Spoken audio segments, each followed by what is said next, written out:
வந்து சொன்னார். அதே போல ஆதியாகமம் 32ஆம் அதிகாரத்துல பாத்தீங்கன்னா யாக்கோபை குறிச்சு நம்ம வந்து பார்ப்போம். யாக்கோபு என்ன பண்ணுவார்னா அவங்க அண்ணனை வந்து 2 முறை ஏமாத்திருப்பாரு. ஏமாத்தினதுனால அந்த ஒரு ஏமாற்று பட்டம் வந்து அவர் மேல வந்துட்டே இருக்கும்.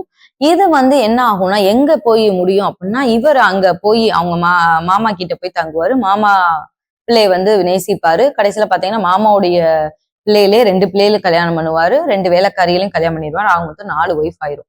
இப்ப இவங்க மாமா வந்து இவரை வந்து சம்பளத்தை 10 முறை ஏமாற்றினான்னு இருக்கும். இவங்க அண்ணனை ஏமாத்தினது என்னமோ 2 முறை. ஆனா இவங்க மாமா வந்து இவரை வந்து 10 முறை ஏமாத்தினாருன்னு கூட வசனத்துல இருக்கும்.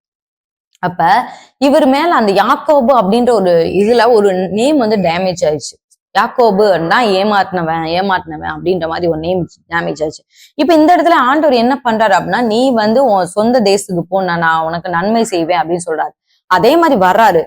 இப்ப மாமனாட்டு இருந்து தப்பிச்சு வந்துட்டோம் அப்படின்னு சொல்லி பக்கத்துல வரும்போதுதான் ஞாபகம் வருது, ஐயோ நம்ம அண்ணனுக்குலாம் இங்க ஏமாத்திட்டு போனோம், இப்ப நம்ம திருப்பி வர கேட்டா அவன் சும்மா எப்படி இருப்பான், நம்மள அப்பவே கொல்லணும்னு நினைச்சான்ல அப்படின்னு சொல்லிட்டு யோசிச்சுட்டு இருக்கும் போதுதான் ஆண்டவர்கிட்ட வந்து எப்படியாவது நான் ஆசீர்வாதம் வாங்கினோம், ஆசீர்வதிக்கப்படாம நான் எங்க அண்ணனை நான் மீட் பண்ணேன் அப்படின்னா நான் 20 வருஷம் நான் சம்பாதிச்ச சம்பாத்தியம் ஒண்ணுமில்லாம போயிரும் அப்படின்றது வந்து யாக்கோபுக்கு நல்லா தெரியுது.